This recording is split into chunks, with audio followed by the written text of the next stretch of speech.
Hello again, young man and young woman. Welcome back to Mad Making a Difference. I'm Mr. Smith, and I'm glad that you came back. I'm glad that the fact that you're watching this video is that you're still willing to listen. You're wanting perhaps to know if someone cares, if someone understands what you're talking about, and they've been there.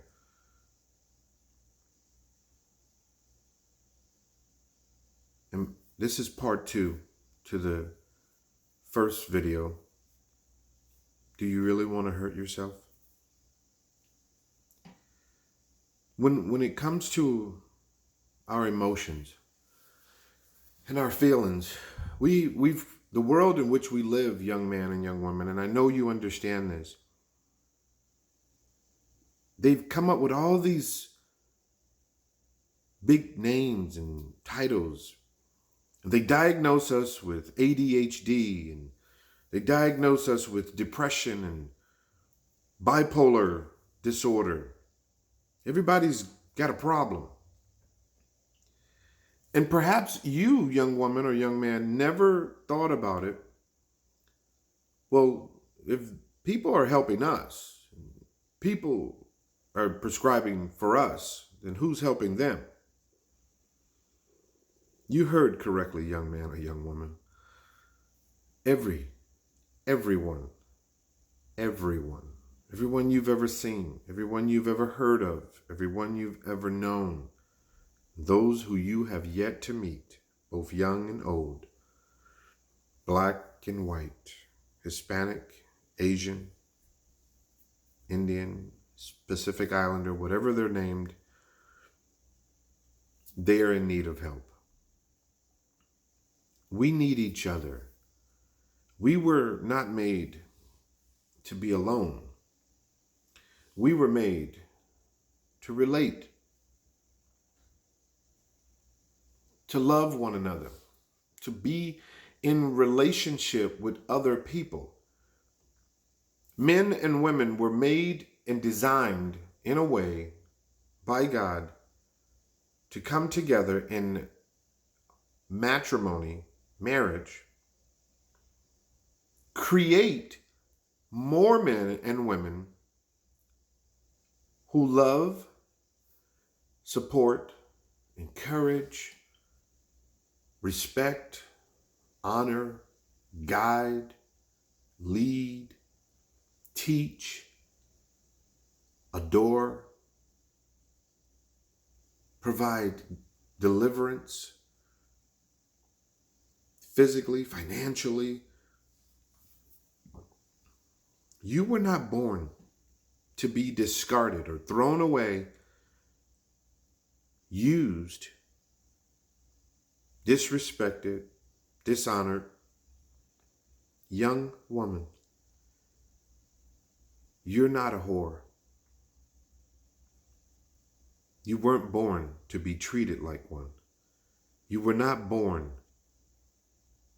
to be thrown in the garbage. But you say, Mr. Smith, that's how I feel.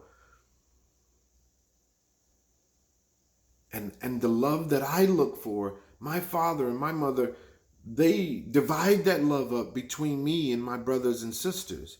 Or I see girls who just like me. They feel love. They seem happy. Why can't I be happy? Why aren't I happy? And that's why I hurt myself. And that's why I've thought about taking pills,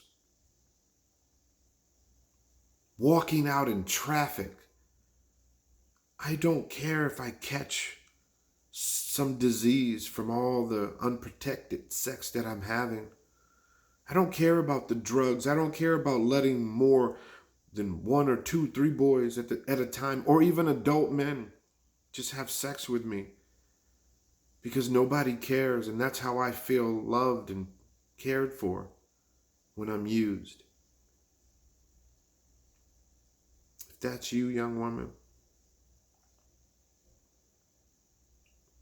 I don't know how much it'll matter, but I'm so sorry that that's where you are. But you don't have to stay there. Not all men are grimy.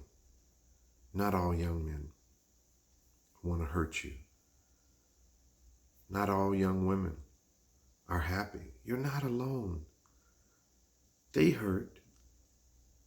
And the reason why you are seeing that and being a part of that, or even being used in that, is because the very people who we participate in and hurt or hurting us, it's because it's happened to them or happening to them. And that's why we repeat these vicious cycles and these generational curses in specific cultures more, it seems, than others. But nobody says anything, young lady, young man. Nobody talks about this.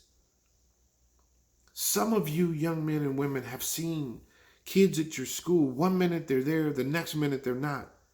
You might hear on the news that this kid or that kid has been arrested. You might even hear that this kid or that kid tried to come up into a school, wrote letters, made YouTube videos, posted it on social media that they were going to go into a school and hurt other kids. Because in pain, we want to hurt others. We want them to feel what we feel. Is that you today, young man?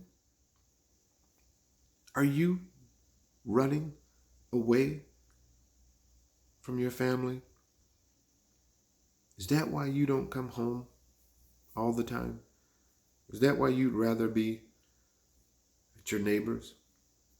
Do you feel like the guy next door or your girlfriend's parents treat you better than your own?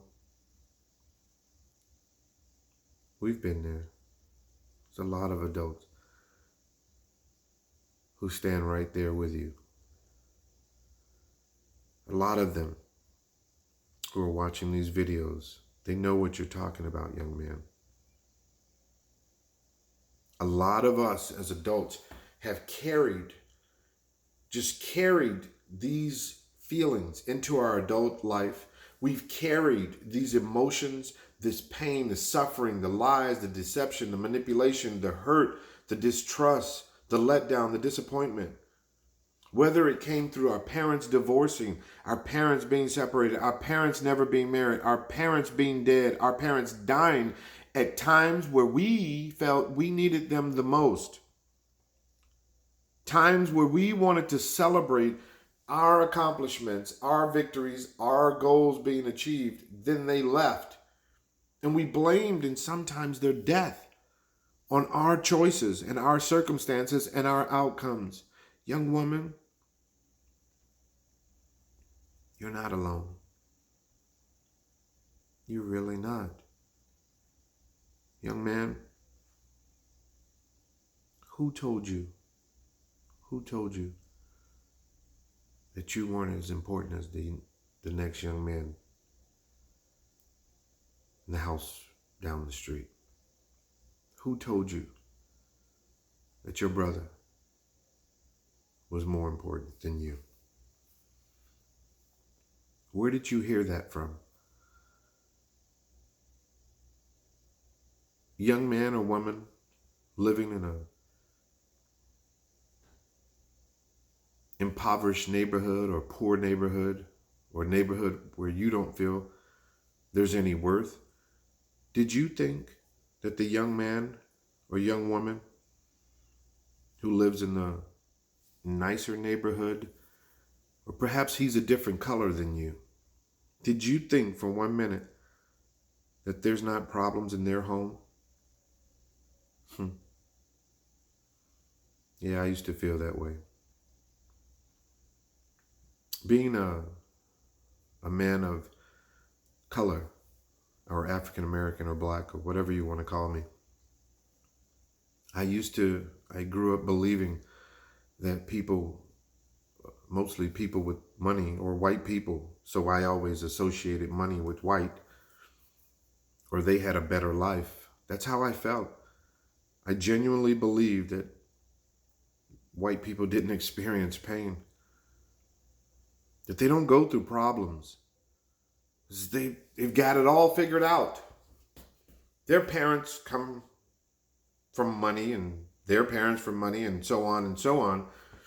The kids had better schools. So they didn't have to deal with the shootings that I had to live in, or the drug use in the home and all around me, or the pimps as role models, or the players or the thugs or the slang. Whatever it was that I saw, the only thing that went through my head was, well, they don't want to hurt themselves. They don't use drugs like us. I grew up. I learned different. We're all human. We all bleed. We all think. We all have to eat. We are in need of doctors. We're in need of love. We want support.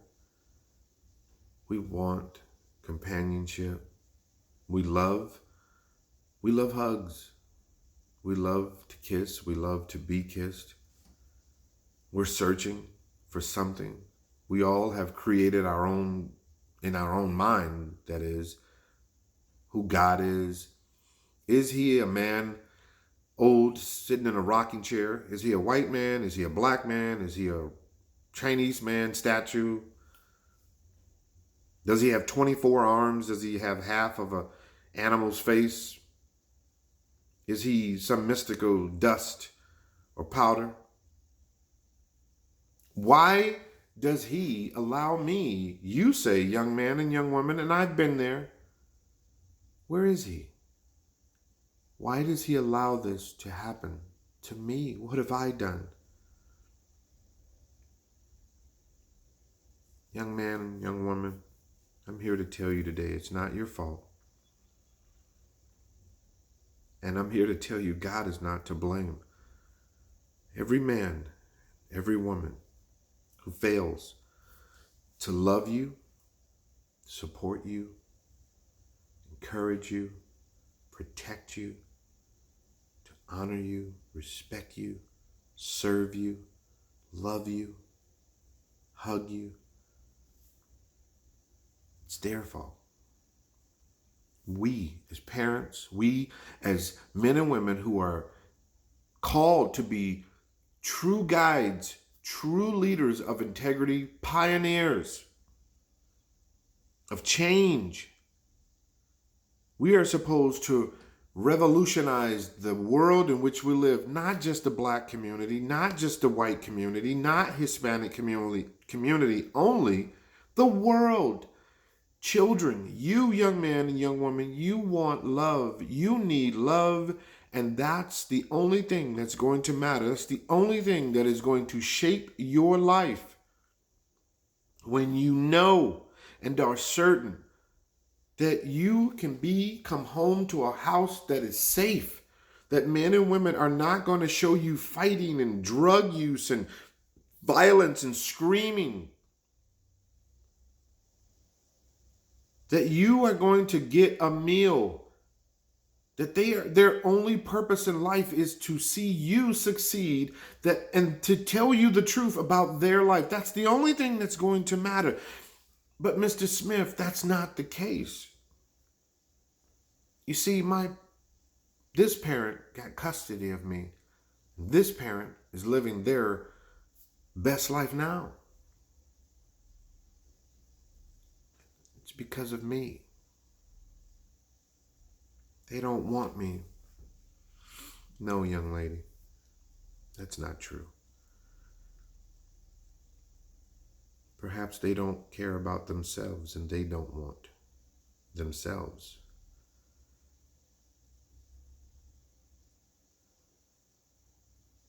And you can focus on that person who is there, who does love you.